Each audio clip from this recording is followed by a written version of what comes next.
Good morning student, আশা করি তোমরা সবাই ভালো আছো। আজ আমি ডিএভি স্কুলের ক্লাস 3 বাংলার যে হ্যাপি ইয়ারলি এক্সামটি আসছে তারই কিছু ইম্পর্টেন্ট কোশ্চেনগুলো আলোচনা করছি। এখানে দেখো কয়ের দাগ যেটা রয়েছে, যে সঠিক উত্তরগুলির নিচে দাগ দাও। 1, আব্দুল মাজিদ দাড়ি ছিল। এখানে সঠিক অ্যান্সারটুকুই আমি বলছি। এখানে অপশন 4 হবে সঠিক অ্যান্সার, সুচালু। কোশ্চেন নাম্বার 2, কাচ্চি বেদিনী কাকে মেরেছিল? এখানে অ্যান্সার হবে, মানে সঠিক অ্যান্সারটা হবে অপশন 3, কুমিরকে মেরেছিল। কোশ্চেন নাম্বার 3, আব্দুল গুণ টানিয়েছিল কাকে দিয়ে? এখানে সঠিক অ্যান্সারটা হচ্ছে অপশন 3, বাঘ। কোশ্চেন নাম্বার 4, রথের দিনে লেখকরা বাজাতেন। এখানে সঠিক অ্যান্সার হবে অপশন 3, তাল পাতার ভেঁপু। কোশ্চেন নাম্বার 5, বন্যার জন্য সবাই অফিসে যেত। এখানে সঠিক অ্যান্সার হবে অপশন 3, কেরাঞ্চিতে করে। কোশ্চেন নাম্বার 6, বন্যার পর সকলের প্রিয় খাবার ছিল। এখানে সঠিক অ্যান্সার হবে অপশন 1, খিচুড়ি। কোশ্চেন নাম্বার 7, চোর মাকড়সারা খাবার চুরি করত। এখানে সঠিক অ্যান্সার হচ্ছে অপশন 2, পিঁপড়ে। কোশ্চেন নাম্বার 8, নেকড়ে মাকড়সাদের গায়ের দাগ ছিল। এখানে অ্যান্সারটা সঠিক হবে কোনটা? অপশন 3, ডোরাওয়ালা। কোশ্চেন নাম্বার 9, প্রভাত কবিতাটি কার লেখা? এখানে অ্যান্সার হবে দীনবন্ধু মিত্র। কোশ্চেন নাম্বার 10, কেমন ছেলে সবাই যায়? মানে সঠিক অ্যান্সার হবে অপশন 4, পরিশ্রমী।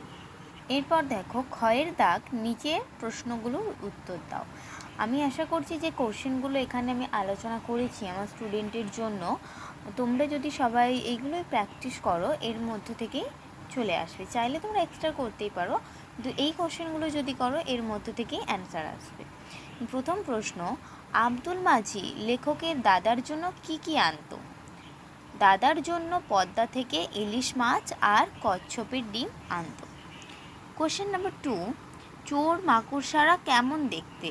মানে অ্যান্সার 1 ইঞ্চি লম্বা, পিঠের উভয় পার্শ্বে কালো ডোরাওয়ালা দাগ দেখা যায়। কোশ্চেন নাম্বার 3, আব্দুল মাঝি কাকে দিয়ে কত পথ গুণ টানিয়েছিল? অ্যান্সার হবে বাঘকে দিয়ে গুণ টানিয়েছিল। এবং পরের প্রশ্নটা যে অন্তত 20 ক্রোশ পথ গুণ টানিয়েছিল। কোশ্চেন নাম্বার 4, চোর মাকড়সারা কোথায় দেখতে পাই আমরা? অ্যান্সার হবে ঘরের দেওয়ালে, মেঝে বা বেড়ার গায়ে এদেরকে আমরা দেখতে পাই। কোশ্চেন নাম্বার 5, রাজার ছেলে ও কৃষকের ছেলের মধ্যে মিল কোথায়? অ্যান্সার হবে উভয়েরই এই সংসারে কাজ রয়েছে। কোশ্চেন নাম্বার 6, কেমন ছেলে কেউ চায় না? অ্যান্সার হবে অলস, অবোধ, বোকা ছেলে যে কাজ করতে চায় না তাকে কেউ চায় না। কোশ্চেন নাম্বার 7, পাড়ার ছেলেরা কিভাবে পাঠশালাতে যায়? অ্যান্সার বইপত্র বগলে নিয়ে দলে দলে, পাড়া কাপড়ের কোঁচড়ে খাবার নিয়ে পাঠশালাতে যায়। কোশ্চেন নাম্বার 8, কোন কথাটা কবি বলতে বারণ করেছেন? অ্যান্সার হবে পারিব না কথাটা কবি বলতে বারণ করেছেন। কোশ্চেন নাম্বার 9, একবার না পারলে ঠিক কতবার চেষ্টা করা উচিত? অ্যান্সার হবে একবার না পারলে বারবার ও শতবার চেষ্টা করা উচিত। কোশ্চেন নাম্বার 10, কুমারী মেয়েরা কিভাবে ফুল তোলে? অ্যান্সার যে সারি সারিভাবে গিয়ে কচুর পাতা হাতে নিয়ে কুমারী মেয়েরা ফুল তোলে। এরপরে দেখো গ্রামার পোর্শন থেকে যে কোশ্চেনগুলো আমি এখানে করিয়েছি, এই কোশ্চেনগুলোই বিভিন্ন টাইপে, যেমন এমসিকিউ বা ড্যাশ পূরণ, এই কোশ্চেনগুলোই ঘুরিয়ে ফিরিয়ে আশা করছি আসবে, যেগুলো আমি এখানে একটু ডিটেল বা বড়োভাবে লিখে দিয়েছি। এইগুলো করলেই অনেকটা হেল্পফুল হবে আশা করছি। প্রথম প্রশ্ন এখানে, বর্ণ কাকে বলে? মুখে উচ্চারিত ধ্বনির লিখিত রূপই হলো বর্ণ। কোশ্চেন নাম্বার 2, স্বরবর্ণ কাকে বলে? উদাহরণ দাও। আরেকটু বলে রাখি যে এখানে যখনই কাকে বলে কোনো কিছু আসবে, উদাহরণটা কিন্তু প্রশ্নতে যদি নাও দেওয়া থাকে তবু 2-4টে উদাহরণ লিখে রাখলে তোমাদের নাম্বারটা ফুল পেতে বা কোশ্চেনটা সুন্দরভাবে লেখার জন্য ভালো হয়। আচ্ছা, যে সকল বর্ণ লেখার সময় অন্য বর্ণের সাহায্য লাগে না, তারা স্বাধীনভাবে উচ্চারিত হতে পারে বা লিখতে পারি, তাদের স্বরবর্ণ বলা হয়। যেমন অ, আ, হ্রস্বই, দীর্ঘই ইত্যাদি। কোশ্চেন নাম্বার 3, ব্যঞ্জন বর্ণ কাকে বলে? উদাহরণ দাও। যে সকল বর্ণ লেখার সময় স্বরবর্ণের সাহায্য লাগে তাদের ব্যঞ্জন বর্ণ বলা হয়। যেমন ক, খ, গ ইত্যাদি। কোশ্চেন নাম্বার 4, স্পর্শবর্ণ কাকে বলে? উদাহরণ দাও। এখানে যে সকল বর্ণগুলি উচ্চারণের সময় জিভের সাথে কণ্ঠ, তালু, ওষ্ঠ, দন্তের স্পর্শ ঘটে তাদের স্পর্শবর্ণ বলে। যেমন ক, খ, গ, ঘ, চ, ত ইত্যাদি। কোশ্চেন নাম্বার 5, আশ্রয় স্থানভাগী বা ভোগী বর্ণ কাকে বলে? উদাহরণ দাও। যে বর্ণটি নিজে উচ্চারিত হতে পারে না, সব সময়ই আগের স্বরধ্বনির আশ্রয় করতে হয়, তাদের বলা হয় আশ্রয় স্থানভোগী বর্ণ। যেমন বিসর্গ। কোশ্চেন নাম্বার 6, ব্যঞ্জন বর্ণ কয় ভাগে ভাগ করা যায় ও কি কি? ব্যঞ্জন বর্ণকে 4টি ভাগে ভাগ করা যায়, যথা 1 হচ্ছে স্পর্শবর্ণ, 2 অন্তঃস্থ বর্ণ, 3 ঊষ্ম বর্ণ, 4 হলো অযোগবাহ বর্ণ। কোশ্চেন নাম্বার 7, আনুনাসিক বর্ণ কাকে বলে? উদাহরণ দাও। যে সকল বর্ণ উচ্চারণের সময় মুখের বায়ু নাক দ্বারা বেরিয়ে আসে তাদের আনুনাসিক বর্ণ বলা হয়। যেমন ম, দন্তান্ন, মূর্ধন্য, ও ইত্যাদি। কোশ্চেন নাম্বার 8, ঊষ্ম বর্ণ কাকে বলে? উদাহরণ দাও। যে সকল বর্ণ উচ্চারণের সময় যতক্ষণ শ্বাস থাকে ততক্ষণ বাড়ানো যায় তাদের ঊষ্ম বর্ণ বলে। যেমন তালবস্য, দন্তেস্য, মূর্ধন্যস্য, হ ইত্যাদি। কোশ্চেন নাম্বার 9, স্বরবর্ণকে কয় ভাগে ভাগ করা যায় ও কি কি? অ্যান্সার, স্বরবর্ণকে 2 ভাগে ভাগ করা যায়। এক হলো হ্রস্বস্বর আর একটি হলো দীর্ঘস্বর। এখানে বলে রাখি, যে সমস্ত স্বরবর্ণ উচ্চারণে কম সময় লাগে তাদের আমরা বলি হ্রস্বস্বর, আর যে সমস্ত স্বরবর্ণ উচ্চারণে একটু বেশি সময় লাগে তাদের আমরা বলি দীর্ঘস্বর। কোশ্চেন নাম্বার 10, বাংলার বর্ণমালাতে কতগুলি সংখ্যা রয়েছে? ব্যঞ্জন বর্ণ ও স্বরবর্ণ কতগুলি? এখানে অ্যান্সার হবে 46টি বর্ণ রয়েছে, যাদের মধ্যে স্বরবর্ণ 11টি ও ব্যঞ্জন বর্ণ 35টি। এরপর দেখো ঘয়ের দাগে সমার্থক শব্দ।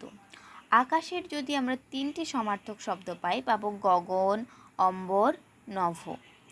কোশ্চেন নাম্বার 2, এখানে শিক্ষক, শিক্ষকের সমার্থক শব্দ যদি করি পাবো আচার্য, গুরু, অধ্যাপক। 3 দুর্গা যদি করি তাহলে পাবো চণ্ডী, গৌরী, উমা। পাহাড়, পর্বত, গিরি, শৈল। পুত্র, তনয়, ছেলে। আরেকটা হবে, একটু লিখে নিই, নন্দন। নন্দন হবে, কুমার হবে। 6 দেখো পিতা, জনক, বাবা, জন্মদাতা। 7 ফুল, পুষ্প, কুসুম। আচ্ছা, এটাও লেখা হয়নি, এটা হবে প্রসূন, প্রসূন। এরপর দেখো 8 আছে গাছ, বৃক্ষ, তরু, বিটপ। 9 দেখো জল, পানি, বাড়ি, সলিল। এরপর দেখো 9 হচ্ছে 10 হলো চোখ, নয়ন, আঁখি, চক্ষু। এরপর বিপরীত শব্দ, আসা যাওয়া, নরম, শক্ত, চেনা, অচেনা, আসল, নকল, চোর, সাধু, সুন্দর, কুৎসিত, দেওয়া, নেওয়া, অলস, পরিশ্রমী, কাঁচা, পাকা, হাসি, কান্না। শব্দার্থ দেখো, দাদুরি মানে ব্যাঙের ডাক, কেরাঞ্চি গরুর গাড়ি, সঙ্গীত মানে গান, অগ্রসর এগিয়ে যাওয়া, আসল মানে খাঁটি, প্রভাত সকাল, কোচর পরনে কাপড়ের অংশ, চম্পট মানে পালিয়ে যাওয়া, পর্যবেক্ষণ দেখা, নিরাপদ ভয়শূন্য। এইগুলো ছাড়াও তোমাদের টেক্সট বইয়ে যেইগুলো এক্সামের মধ্যে আছে তার মধ্যে দেখবে যে শব্দার্থগুলো দেওয়া রয়েছে, সেইগুলো একটু ভালো করে পড়ে নিও, তার মধ্য থেকেই আসবে। এরপর আমি স্টুডেন্টকে কিছু বাক্য রচনা দিয়েছিলাম, চাইলে তোমরা দেখতে পারো। এরপর রয়েছে দেখো বর্গের জোতে যে নিচের কিছু রচনাধর্মী প্রশ্নাবলীর উত্তর।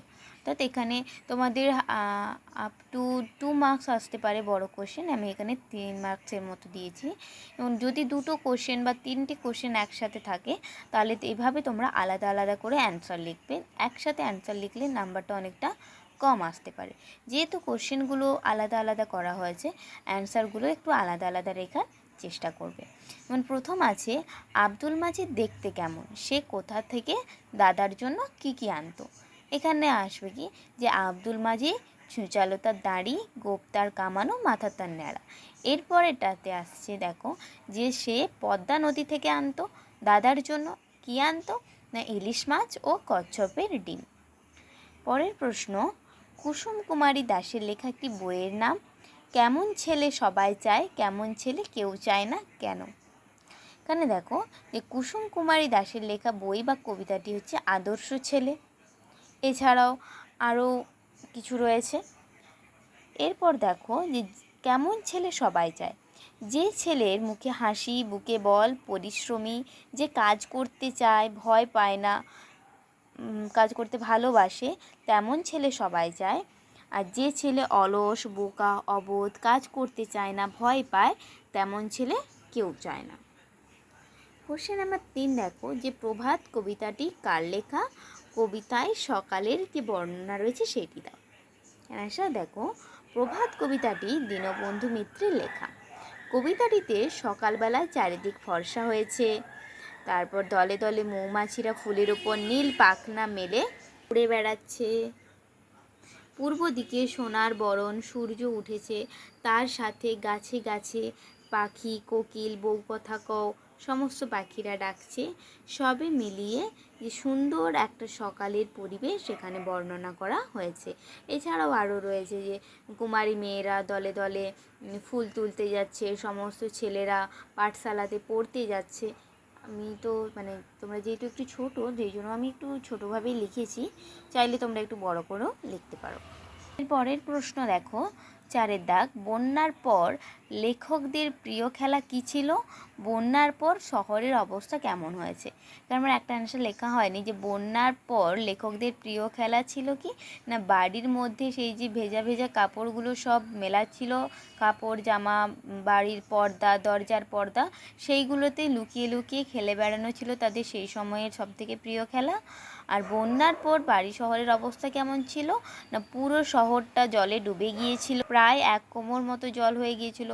গরুর গাড়িতে ব্যাঙের ছাতার নিচে বসে বাবুরা সরকারি কাজ করছেন, শিঙিদের পুকুরের মাছ ভেসে রাস্তার ওপর চলে আসলো, প্রত্যেকের বাড়িতে ভেজা জামা কাপড় পর্দা ঝুলছে, সাথে সাথে সকাল থেকে সন্ধে অবধি ব্যাঙ ডাকছে, ছেলে বুড়ো সবাই একসঙ্গে বসে খোশ গল্প করছে, তেমন কোনো কাজ নেই, বাজারে মাছ আসা বন্ধ হয়ে গেছে, পানের আনাগোনা বন্ধ, এই সমস্ত ঘটনা লক্ষ্য করা গিয়েছিল। পরের প্রশ্ন দেখো যে পারিব না কবিতাটি কার লেখা, পারিব না বলতে নেই কেন, প্রথমবার না পারলে কি করা উচিত। দেখো কালীপ্রসন্ন ঘোষের লেখা কবিতা পারিব না। পারিব না বললেই সেই কাজটির প্রতি আমাদের আগ্রহ চলে যায়, নিজে অলস হতে শুরু করি, যারা কাজ করতে ভালোবাসে না, চেষ্টা করে না, তারা পারিব না বলে, তারা জীবনে সফলও হতে পারে না। এরপর আসছে প্রথমবার না পারলে কি করা উচিত। প্রথমবার না পারলে বারবার চেষ্টা করা উচিত, তবেই সফল হওয়া যায়। এরপর একটা প্রবন্ধ রচনা রয়েছে আমাদের বিদ্যালয়, এটা তোমরা তোমাদের মতো লিখতে পারো, তবে আমি যেটা চাইবো যে নাম্বার একটু ভালো পাওয়ার জন্য যে সূচনা বলে একটা পয়েন্ট দিও, বিদ্যালয়ের পরিচয় একটা পয়েন্ট দিও, আর বিদ্যালয়ের পরিবেশে একটা পয়েন্ট দিও, আর একটা উপসংহার দিও। তাহলে এই 4টে পয়েন্ট মেনটেন করে তোমরা তোমাদের মতো কবিতাগুলো লিখলে একটু ভালো লেখা হবে। এইটুকুই প্রশ্ন আমার স্টুডেন্টের জন্য আমি রেডি করেছিলাম এবং ও ভালো মতো অ্যান্সার লিখেছে। একটু হাতে লেখাটা একটু কাটাকুটি হয়ে যাওয়ার জন্য আমি সেটা আপলোড করিনি, এখানে আমি সুন্দর করে লিখে আপলোড করেছি। তো আলটিমেট তারা সে এই কোশ্চেনটায় পরীক্ষা দিয়ে 76-এর মতো নাম্বার পেয়েছে। তো তোমরাও চাইলে চেষ্টা করতে পারো এবং কেমন প্রিপারেশন হচ্ছে আমাকে কমেন্ট বক্সে জানাতে পারো। টাটা।